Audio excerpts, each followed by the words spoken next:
Yo, welcome to the Best Day Ever podcast. I am your host, Tru Sav.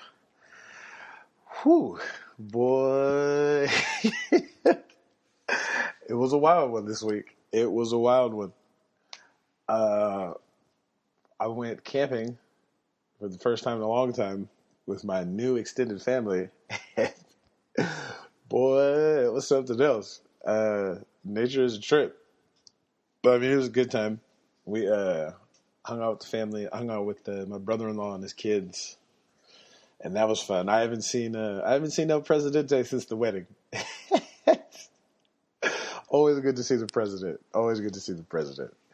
Welcome back. It's been a week. I'm here to tell you.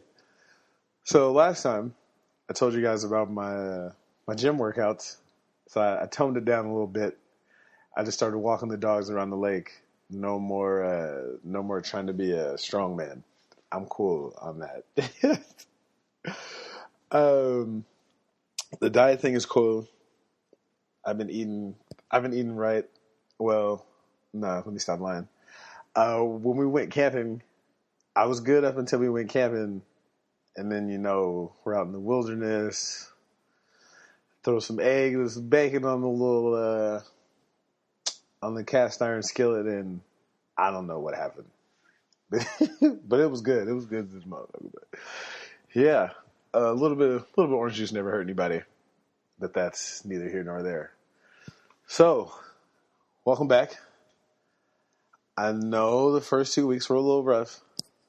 It's like the first 2 weeks of a new class. You got to get the syllabus out of the way, what we're going to do, what we're not going to do. And now we can get into some fun stuff. First and foremost, I got to say, questions, comments, concerns, don't forget, hit me up at bestdayeverpodcast@gmail.com so I can see what you guys think. Follow me at Tru Sav Comedy, Facebook, Instagram, Twitter, or even write me at Gmail and explain to me Twitter, because I'm old, I don't get it. Follow and at and retweets and all this other type of stuff. I don't really understand. But I digress. The camping trip was a little different. I didn't drive this time. I put my life in my wife's hands and I let her drive up there. So that was fun. I'm officially submitting her to be the second female NASCAR driver, because it's all gas and no brakes when she drives. And to get to the campsite, we were at Lake Berryessa. So those of you who aren't too familiar, it's a lot of, it's like going to Tahoe. It's all through the mountains, a lot of weaving, winding. Not really a fan, but that's all right, because I'm going to support my baby and her fast ass driving. So after we get everything together, we leave Walmart, we get up there. It's a ghost town because there's no one there. It's some Monday when we get there. So we pull in. Cleophas takes our money and gives us our parking pass and all that. The spot we got was perfect. It was like a corner spot. So it was like right on the lake. And we had I'll post a picture. It was like our tent. The way we had our tent situated, you could see the lake out of the little hole in the front of the tent, whatever you want to call that. So it was player. There's nobody. Well, there was no one there. There was one other couple there. It was the older white guy and older white lady, and they had an RV and like maybe a 98 BMW out there. And they looked a little sketch. Like they might have been cooking up some substances in the trailer, allegedly. I don't know. But we got there. El Presidente and his two kids were there. And we set our tents up. El Presidente was already on one at maybe 11 o'clock, 12 o'clock. So I'm trying to help him put the tent up. My man is just like, it doesn't matter if the pole goes here. As long as it stands up, we're straight. I was like, oh, El Presidente, how I've missed you so. So the first day, I'm chilling. I don't really I'm not trying to swim or all that type of stuff. So they're out there playing around, whatever. Night comes. We did hot dogs that day. Hot dogs. I was on my best behavior. I had brought my strawberries and stuff. I was chilling, and then they threw the hot links on there. I don't know what happened, but one of them hot links fell off. I don't know. I think one of the bears or something out there got it. I don't know. I wasn't paying attention. Next day, again, we got a whole day of nothing. So we decided we're going to float out in the water. So my wife decided it's a good idea. Hey, let's swim to the other island, like within the lake. So I'm like, it doesn't look that far. Boy, was I wrong. Now, mind you, she has inner tube. So she's just paddling with her arms. So she's gliding across the water. I'm swimming. Now, I told you, I'm not in the best physical shape that I've ever been in my life. So it looked easy. I was like, oh, okay. So I get to swimming. I get about halfway there, and I'm like, man, I'm ready to lay it down. And it had to have been 300 yards, maybe 4. So maybe 400. I'm not sure. So now I can't be like, oh, babe, I'm tired. I can't make it. So I swim all the way over there. She's going to get out of the inner tube, look around and be like, oh, that was fun. Let's go back. Babe, sure, honey, sure. So I get back and swim all the way back across. I get back, and El Presidente, the first thing he says is, not as close as you thought, huh? Now, if I could have breathed, I would have said something. I would have said something crazy, but I couldn't even breathe. I was tired. I had to go get some water and shut it down for about 10, 15 minutes. But yeah, it was another exciting day. We that night we had brought what did we bring? Chicken and potato salad, some other stuff. So I was still trying to be good. So I just had some more of my little fruit, little granola bars and stuff. So I was good that day. But then the next morning came, and we were packing up, getting ready to go. And my man threw the eggs and bacon on there. And I had to have a little breakfast burrito. But other than that, I've been an absolute saint. Fruits, vegetables, just the water and stuff. But hey, you're on vacation. Calories don't count on vacation, as we all know. So we head back after breakfast. We come back, get home around 2, 3, unpack everything, hang out. So unfortunately, I had to go back to work the next day. And when I was at work, I was talking to one of the guys that I had interviewed with when I got hired. And he was saying that when he had called me, he didn't know that I was black. Like, just talking to him on the phone. I was like, oh, that's interesting. I've never heard that before. He was like, well, what do you mean? And I was like, well, obviously I'm joking with him. And it's like, yeah, no one's ever told me that they couldn't tell I was black by talking on the phone. And then it made me think about something I said a long time ago. Well, I used to say when I was a kid. How do you talk white? And what is acting black? Now, for me, these questions are easy to answer because I've been answering them my entire life. When someone says you talk white, it usually means that you speak proper English. You pronounce your E's and R's. You don't say us. You say door instead of dough. Brother instead of brother. Like, it's really simple. And then acting black is just, why don't you prescribe to certain stereotypes that are attributed to black people? So I understand the questions, but I don't really understand the question. And it goes back to, it's something that I realized very early on, even as something as early as elementary school. My parents were very cognizant of the fact that, they wanted me to be very aware of the fact that there was different rules for different people.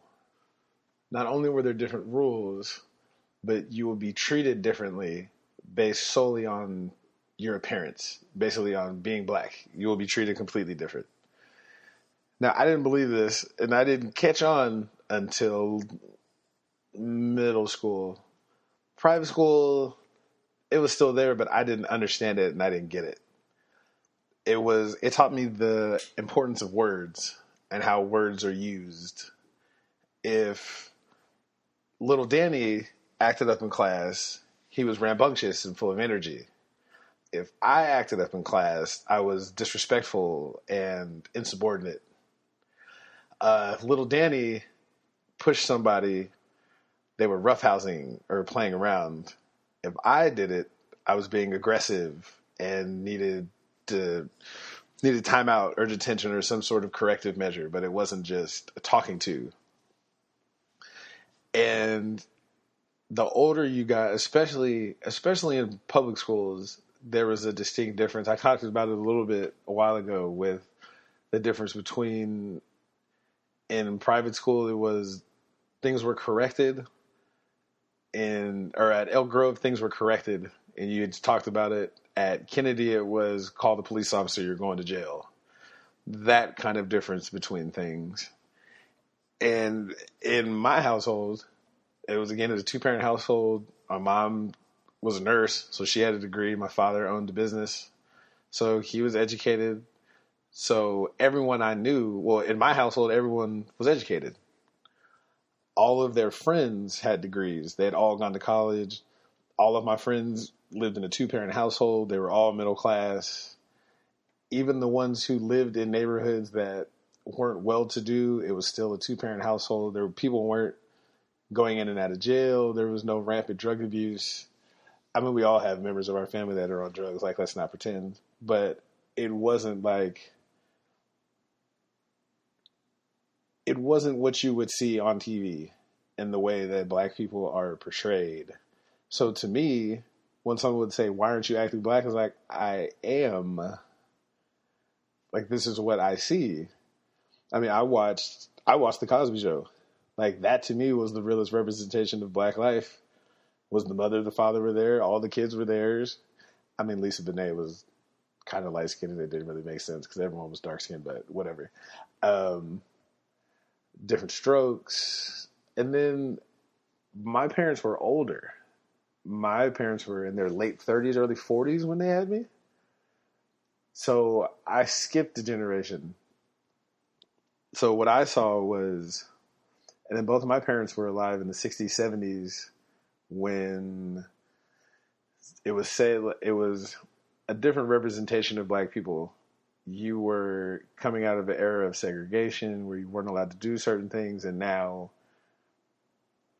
more opportunities had opened up for black people to where you didn't have to work in a factory or be a maid or something like that. You were allowed to work jobs using your intellect.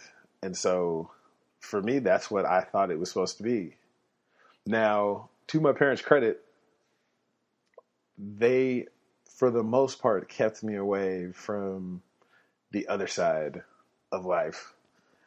But the one thing that I do give them credit for is that in all of my sports, every sport that I played in the worst neighborhood that they could find. They were not going to let me play in any of the sports leagues in the neighborhoods we lived in, which were predominantly white. So I would usually have a relative or a family friend that lived in a different part of town, and I would usually use their address to play sports. And at the time, I didn't really appreciate it, but as I became older and became an adult, I appreciated it immensely because it gave me a different view of life. It let me see what other people were going through, how other people acted. Because had I only seen that as an adult, I probably wouldn't have known how to act. When I played baseball, I used one of my uncle's address, and this was in Meadowview, which is a very nice neighborhood in Sacramento. Shout out to the Gardens. Yeah, it was rough. I learned very quickly that while I was pretty funny, I couldn't fight to save my life. But I learned my place in the hierarchy, as in we're all the same. You're not just going to disrespect people, or you're not going to, just because you're in a different financial situation than somebody doesn't really change much. As much as we're different, we're all really still the same, and it's all really the same struggle. And these weren't just black kids; they were Hispanic. There was white kids out there. There was always one or two white kids. Not too many Asian kids in Meadowview. That was more like Fruit Ridge, a different direction. But yeah, and in the summertime, they used to drop me off at NYSP, which was amazing. That was the NYSP is National Youth Sports Program, and every summer they would pick kids up from lower income neighborhoods, as they described it, and they would take us to Sac State, and you would play sports all day: basketball, baseball, football, tennis, badminton. If you were good, you could play golf. We swam. And I was forced to interact with kids that I would have never interacted with before, because these are kids from the Heights. These are kids from Rancho, Meadowview, Valley High. So I ended up making friends with people again that I would have never met, and it would actually play a part later on in life that I was actually kind of glad happened. Now, talking white, that was something that I heard a lot, even from white kids. Now, I don't think that when someone says you're talking white, especially when I was in high school, this was talking about mid-90s, late 90s, I didn't take it as a disrespect kind of thing. Like, they weren't trying to be mean or rude. Well, nah, not in this circumstance. It was just odd. Because if you've never seen someone black and you just watch TV, you would think that we're all on drugs, somebody's parents in jail, you're on welfare, any other plethora of stereotypical behavior that you could guess. So when they would see me, and they'd say, well, you don't act according to the stereotypes that I see. And a lot of times I wouldn't correct them. I would just let it go. One of my favorite things that happened. The first year I went to Elk Grove.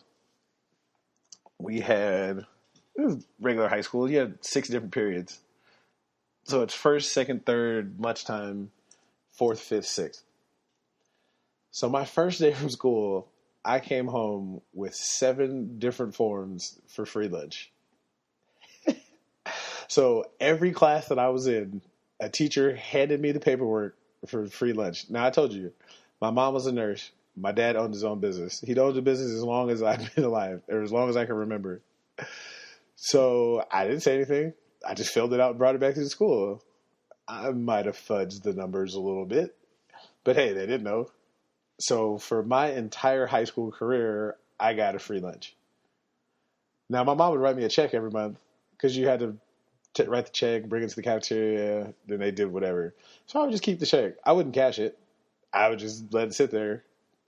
So one day, my mom and dad were always at the school. Like, they were talking, if they weren't talking to teachers, they were picking me up. Like, they were a presence at the school. So she would always come to work in hospital scrubs. So when people would ask, what does your mom do? I would say she works at a hospital. And they'd, oh, she's a janitor.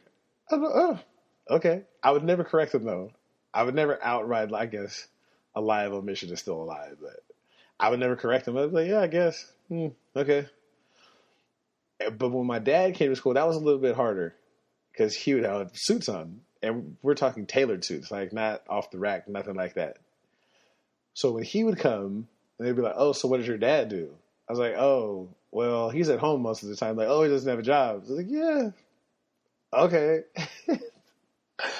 So finally, towards the end of school, my senior year, we're in the cafeteria, The guy who ran the cafeteria was also one of the football coaches. And I don't know how they didn't know. So my mom comes in. Um, we're talking, and she leaves. And he sees her, and he's like, "Oh," he's like, "Your mom wears scrubs to work to clean the hospital?" And the kids at the table that are with me, they all know me. They fall out and start dying, and they're just laughing hysterically. And the coach is like, "Well, what's so funny?" Is like, his mom is not a janitor. He's like, "What do you mean?" He's like, "You told us that your mom works at the hospital." And they're like, "Yeah, as a nurse, you idiot." And so the guy is shocked, and he's like, well, why didn't you say anything? I was like, "Well, it's not my job to correct your racism." Like, what do you mean? And they're like, well, what does your dad do? I'm like, "Well, he owns a business." It's like, "You said he's at home all the day." It's like, "You asked me what my dad does during the day, and I told you he's at home most of the time. You filled in that he didn't have a job. Again, it's not my job to correct your racism, buddy." So things like that, and this was only in high school, so later on in life it got much worse. But it wasn't just white people who think like this. I had an uncle, not Sonny, the other one, my mom's brother, Lionel. When we were kids, I was in Boy Scouts, like the Boy Scouts, like thigh high shorts and all that type of stuff. And we would go on camping trips, or we would go to Tahoe, to the snow, or stuff like that. And I remember one time he had told me, or he had told my mother, that why do you have him doing all that white stuff? And I paused for a moment, and I had to think. I was like, is camping exclusive to white people? Is boat riding? Is fishing? Is like, I couldn't fathom what he was saying. And it's also ironic because he was the one that ended up being a crackhead for 30 years. But I digress. That's another conversation for another day. But even it almost seems that black people will say this to you, or other people of color will say this almost as a slight. And when they say these kind of things, it's almost, and when they say these, they don't seem to realize that they are, in a way, putting themselves down. Because if you're saying that I'm trying to act white, or I'm not acting black, then are you saying that being white is the right thing and being black isn't? So it's a conundrum in itself. But one important lesson that my parents always taught was reality is perception. So how you are, or sorry, Jesus, perception is reality. So how you are perceived is how people will treat you. So if you act like a fool and you're cussing and you're sagging your pants, you're playing into the stereotypes. So people will treat you as such. Now, you've already got a strike against you just because you're black. So you can't feed into that sort of thing. And what I mean by that is police interaction was a lesson that was always taught. Like that was one of the earliest memories I have of a lesson being taught. More for say, my dad used to always say, your fight isn't with the officer, your fight is in court. So regardless of what they say, how they say it, if they talk crazy, if they do something, now is not the time or the place to argue with the officer on the street. Otherwise, bad things can happen. Let's see. I have been pulled over, oh my goodness. When I was in high school, so maybe from 96 till about 2005, 2006, I probably got pulled over 30 times. And of those 30 times, I got 2 tickets. So I mean, I've had guns pulled out. I've gotten drug out the car, slammed on the ground, all that type of stuff.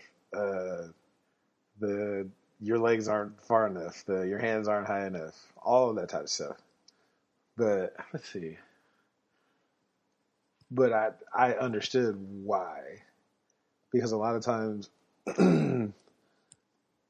the police stereotypes. So a lot of times they haven't had interactions with black people. So if you know that from the very beginning, you can't play into it. There is no arguing. It's yes, sir. No, sir. All right. Prime example. I'm on my way to work. No, let me stop lying. I wasn't on my way to work. I'm riding around. I go through a light. The light, it turned red. I was in the intersection, and I was by myself. I see a CHP officer on a bike, and he looks at me. I look at him, and he tries to hurry up and jump onto his bike. So I already know what's coming. So I pull over, turn the car off, get my stuff ready to go. So he comes into the car and he says, "Do you know why I pulled you over?" I was like, "Officer, I was pulling over to safely operate my cellular device. I have no idea what you mean." And the cop instantly starts cracking up laughing. So he asks me for license, registration, insurance. So I give him all my paperwork. He goes to the car, comes back. So he says, "Look, since you didn't have your insurance today, what I'm going to do is I'm going to write you a fix-it ticket. So all you need to do is go to the courthouse, show them that you have your insurance because you didn't have it today, and they're just going to write you a $20 ticket." Sorry. And so I was like, "But officer, I have my insurance right here." He's like, "Oh, so you want a seatbelt ticket, a red light ticket, and a cell phone ticket is what you're telling me." I said, "You know what? You're absolutely right, officer. I completely forgot to bring my insurance with me, but I will make sure to have it with me in the future." End of interaction. Could I have handled it different? Could I have been like, "Why are you pulling me over?" Yeah, but I wouldn't have got out of the ticket. Because again, my fight's not with him. 9 times out of 10, if you respond in a positive manner, even if they're wrong, nothing's going to happen to you. It's when you act a fool and you want to yell and scream and cuss and fuss that bad things happen. Now, that's not to say that I haven't ran into some jerks before.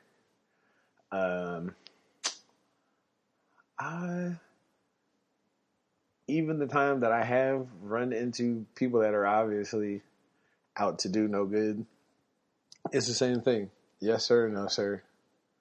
Here's my ID. Even if they try to get a little rough, like, what? I'm not going to win any points by fighting this dude out here in the middle of the street. At the end of the day, I'm going to lose. Not only am I going to get beat up, but I'm going to go to jail.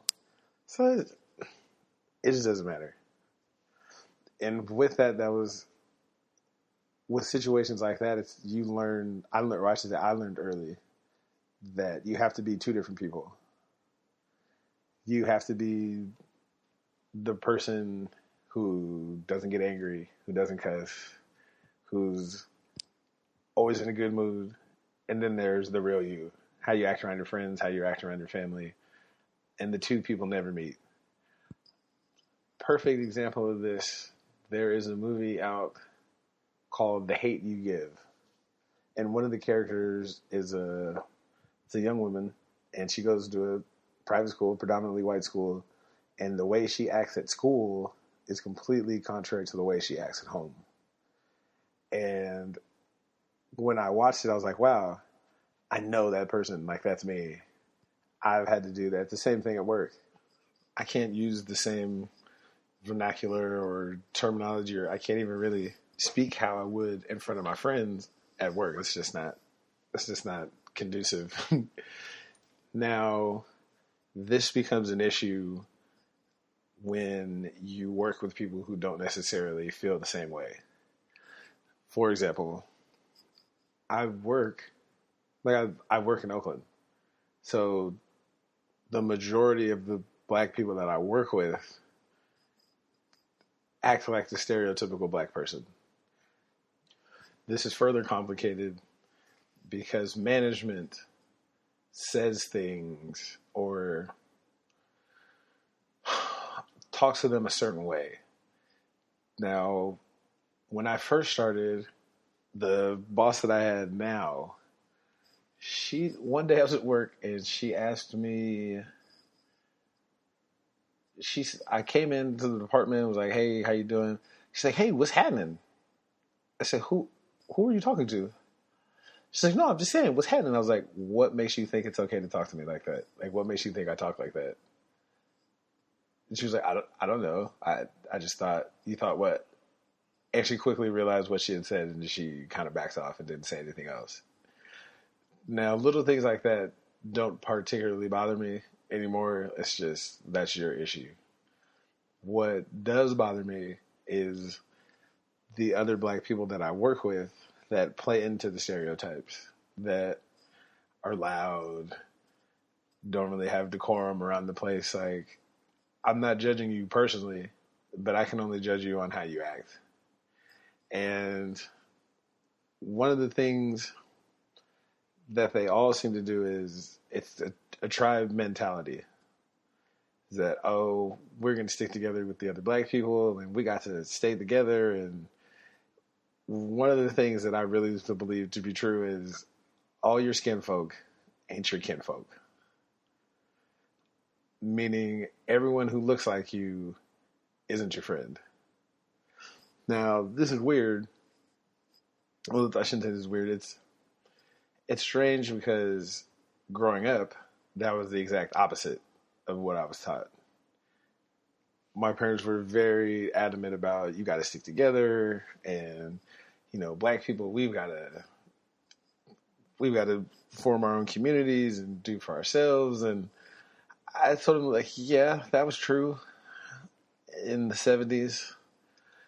And I had told them later on, is like, you're preparing me for a world that doesn't exist anymore.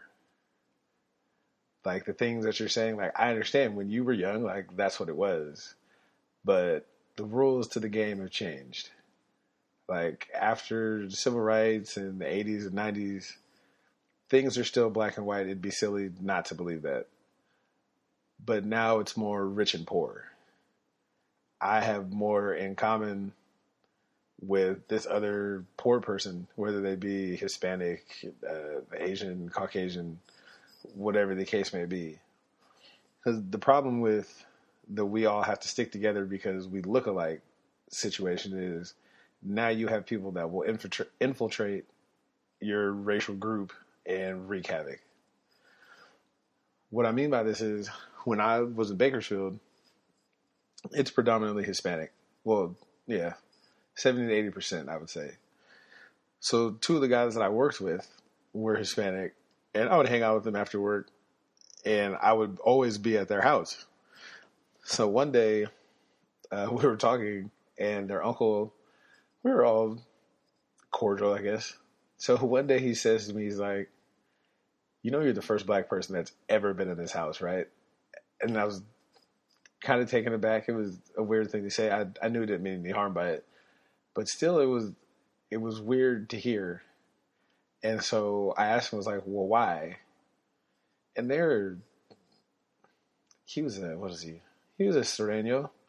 I think he's been in and out of prison his whole entire life, so that was his issue. But he was just saying, oh, well, we stick together and this and this and this. And I said, okay. I said, has anyone black ever stolen anything from you? He's like, well, no. Has anyone black ever beat you up or said something bad to you? And he's like, well, no. I was like, well, has someone Mexican ever robbed you? He's like, well, yeah. Has someone Mexican said something bad about you, caused you any type of hurt, trauma? And he was like, yeah. And I was like, well, isn't that weird? Like, if you're telling me that you guys all stick together and it's one family, but then on the other hand, you're telling me that the only people you've ever been robbed by or beaten up by was someone Mexican, shouldn't you maybe look outside of that circle? Oh, well, nah, you got to stick together. And it's that kind of thinking that's got us in some of the situations we're in today. But now, back to work. So I made the mistake of saying, all your skin folk ain't your kinfolk at work, and the people took it kind of personal. This coupled with the fact that I don't really relate to what they view as the black experience. Now, follow me here. To them, I'm strange because I talk the way I do, I dress the way I do. I'm not really, I don't really argue with people. I'm not going to go back and forth.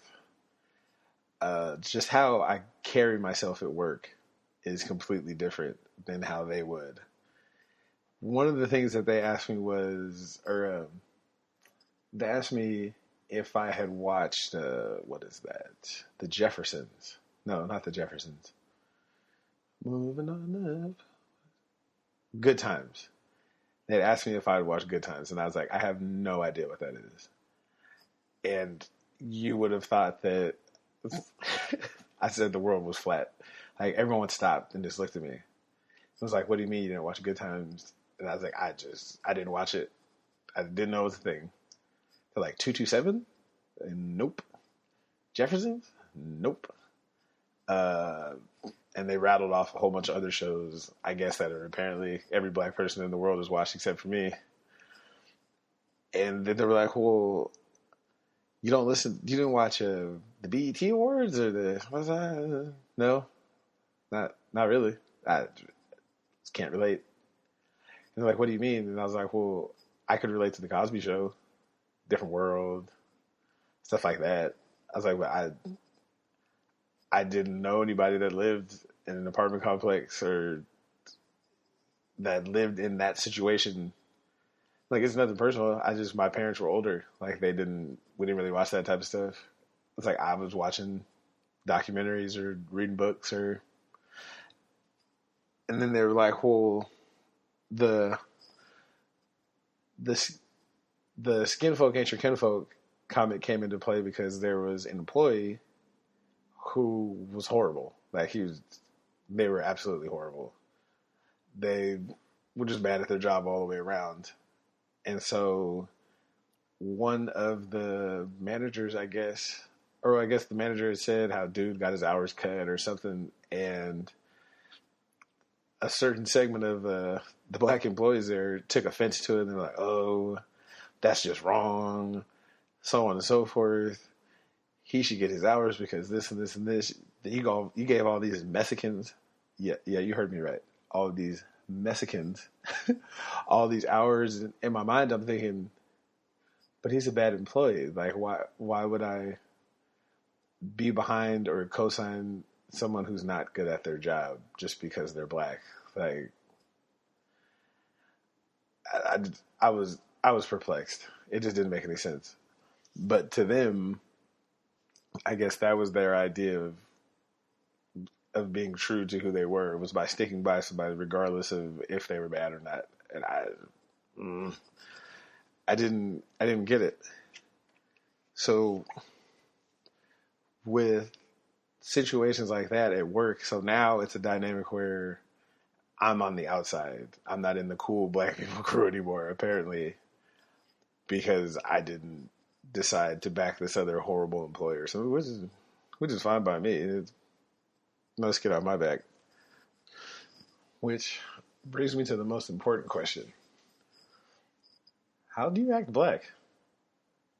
So I'd posed this question to a few people, and we were saying, like, we were just generalizing certain stereotypes. We were like, well, what makes you black?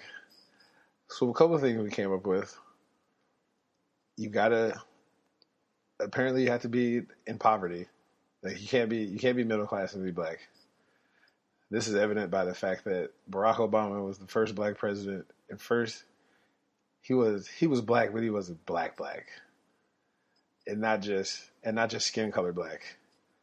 It's like, oh, you had a white mom and a black dad. Like, when we all know, if you're any kind of black, that's all that really matters. Apparently, your style of dress, so you have to dress, I guess, urban per se. So that means no belt. It's got to be designer shoes. Now, and I've got to admit, the one thing I was jealous about when I was younger is that I had no waves whatsoever. And I didn't know how to get them. I didn't know how to do it. That always amazed me. Like, that kind of... I was like, how did you do this to your hair? Like, what is... Well, I didn't know what that was until I was in maybe middle school. And even then, it was like, it just seems like a hassle. Like, it seems like such a big thing. Like that, and I didn't know, I didn't know what a weave was until high school, middle school. Like, my mom didn't wear them. My sister didn't wear them. None of my aunts or uncle, or I hope my uncle didn't wear any. But that was perplexing. The whole black people don't swim thing. I didn't understand that. I was like, "Cause I swim." Like, what? Where did where did that come from? But I think I'm getting off course here. Apparently, jewelry is a thing. A lot of watches, a lot of rings, a lot of chains. Um, I saw a funny meme the other day that said black people went from whips and chains, meaning like slavery whips and chains, to whips and chains, to cars and big ass gold ropes. So I thought that was funny.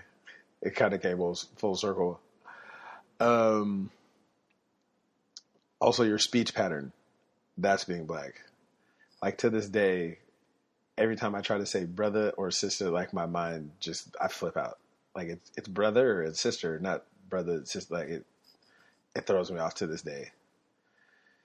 Uh, oh, and you have to like soul food, which I hate with a passion. I absolutely hate it. Like it's some of the unhealthiest, nastiest food you could ever eat in your life. Like if you've never had a chitterling, do yourself a favor and don't. It's oh, it's not that I don't like the food. It's just that how did that become black people? Like how did Southern cuisine automatically become associated with all of this? I mm. Now the thing I do appreciate is the cookout. That's that's my wheelhouse right there. Um, all the food, barbecue is my weakness. That we've already talked about earlier. I can't go without. Now, what I can go without is choreographed dances.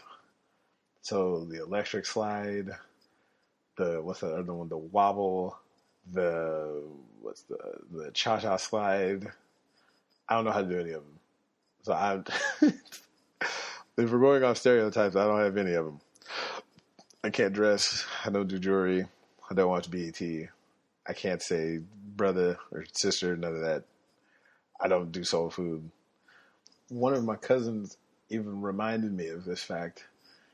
We were we were talking, and I told him that my girlfriend at the time, now wife, that we were going to get married and then have kids. And he laughed when I said that, and I was like, "What's so funny?" He was like, "Oh, that's so white of you." And I said, "What do you mean?"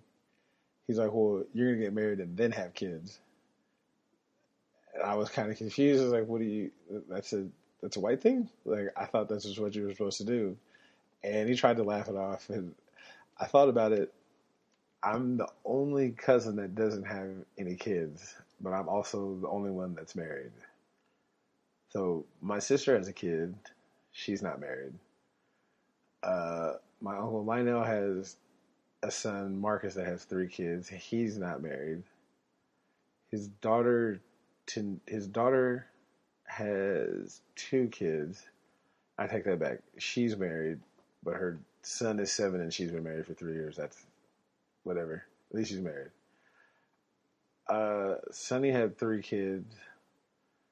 The oldest has 3, like 3 different women. The second son has 8 kids. I want to say 6 by 1 and 2 by 2.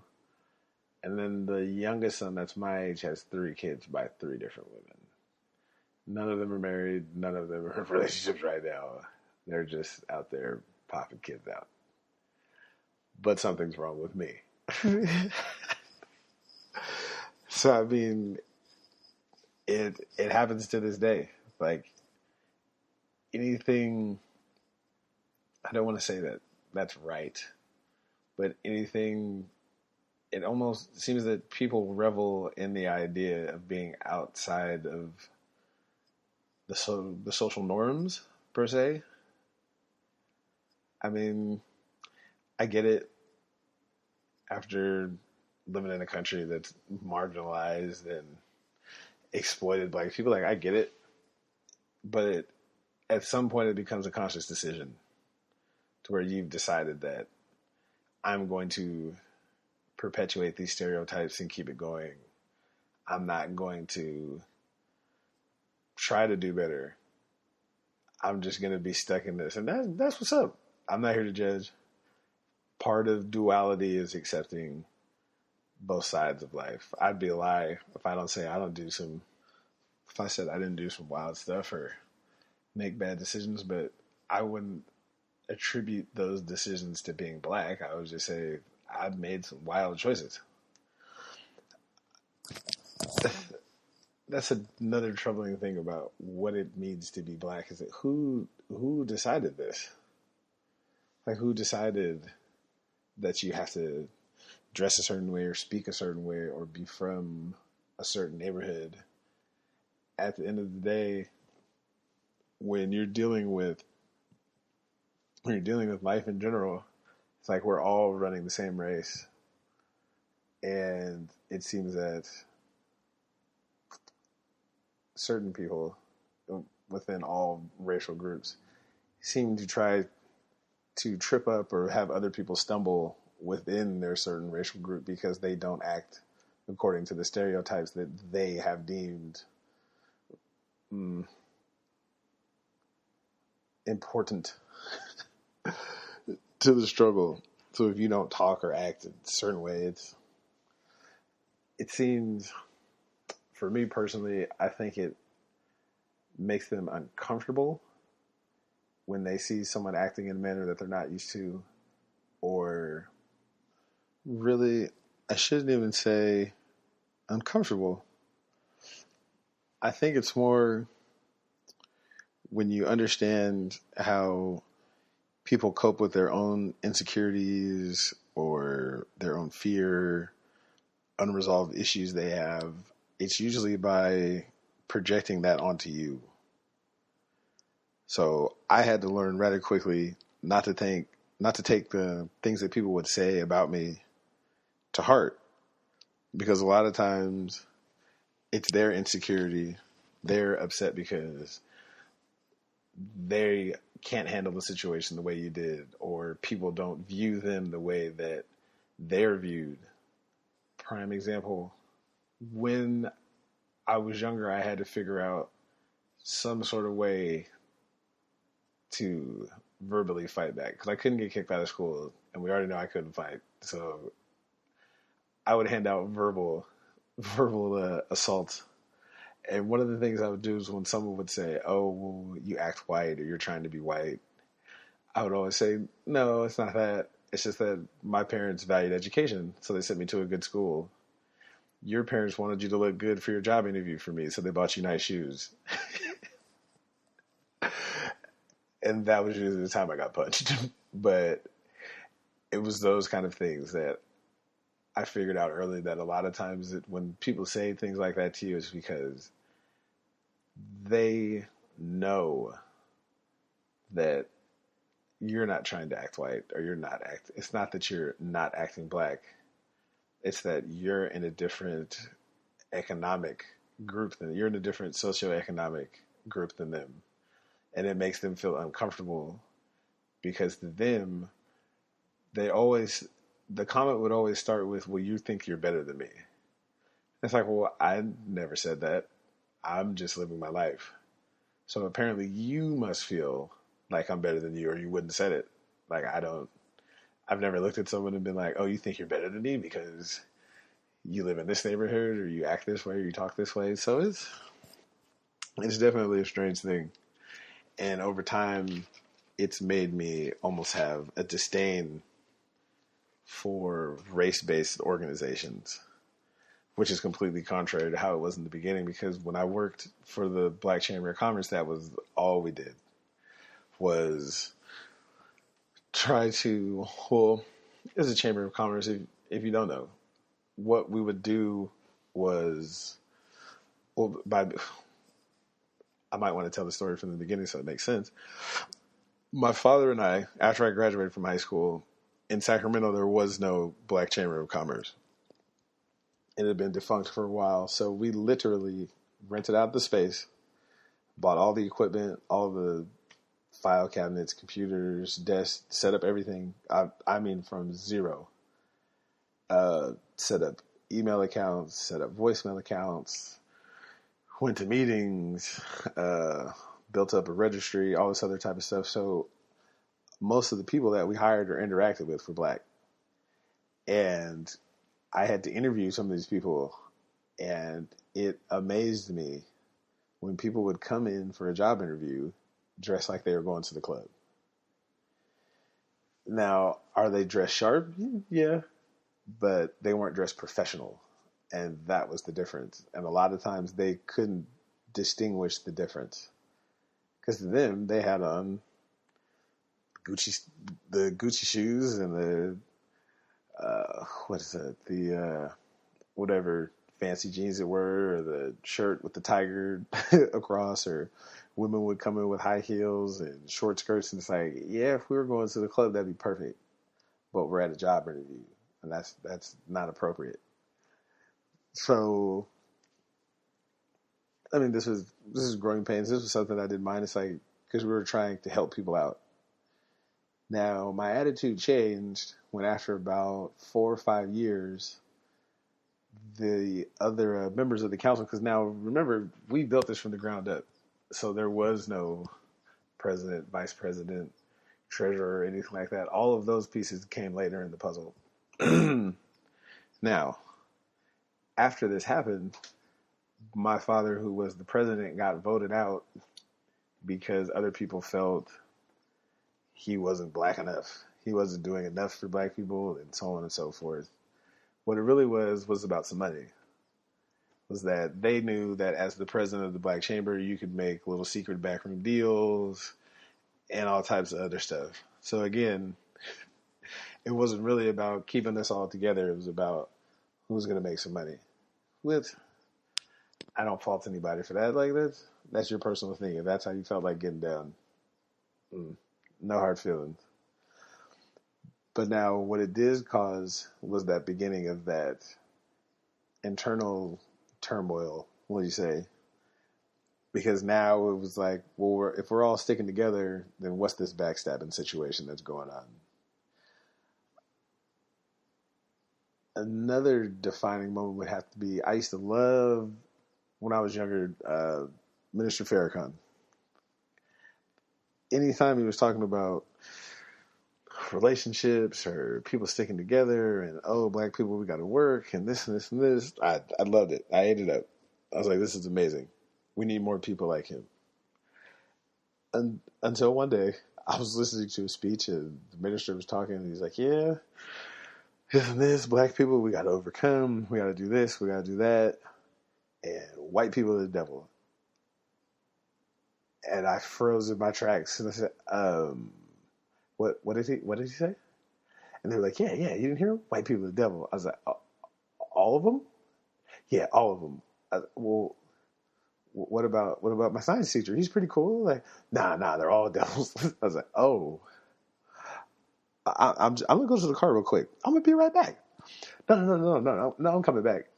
And that was, it wasn't the last time that I listened. I still listen, but I listen a little more closely now. And there's certain things I kind of weed out, and I realize you can't take everything that everyone says. Like, there's certain things you can agree with, and there's just certain points we're just going to have to disagree on.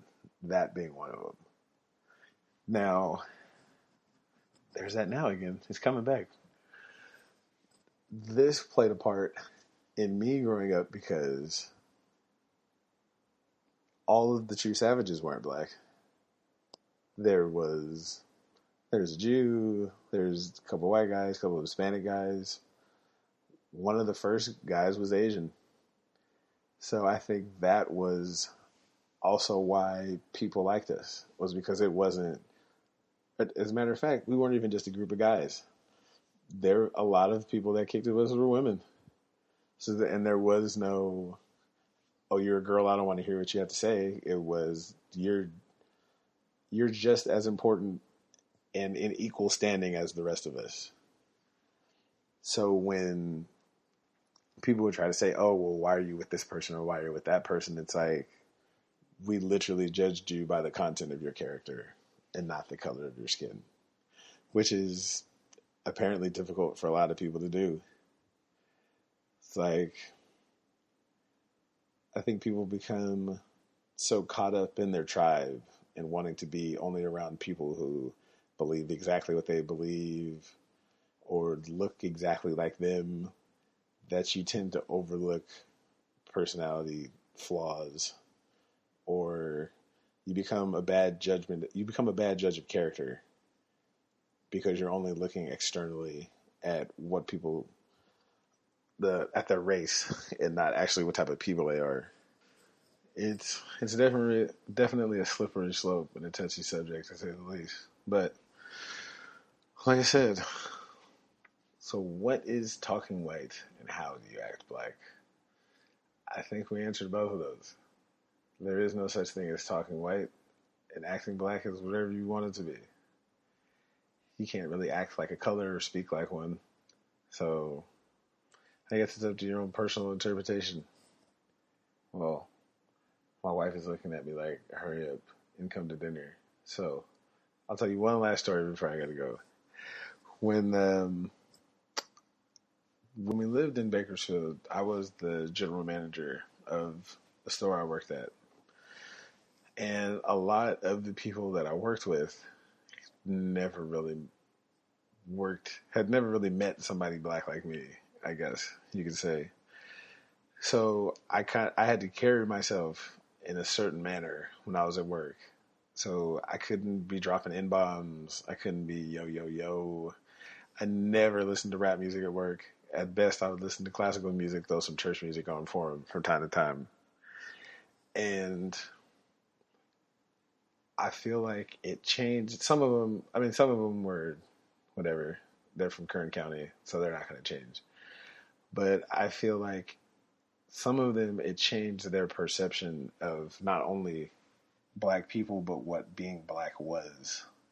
Because I didn't use Ebonics or dress like that. I wasn't loud or boisterous or anything like that.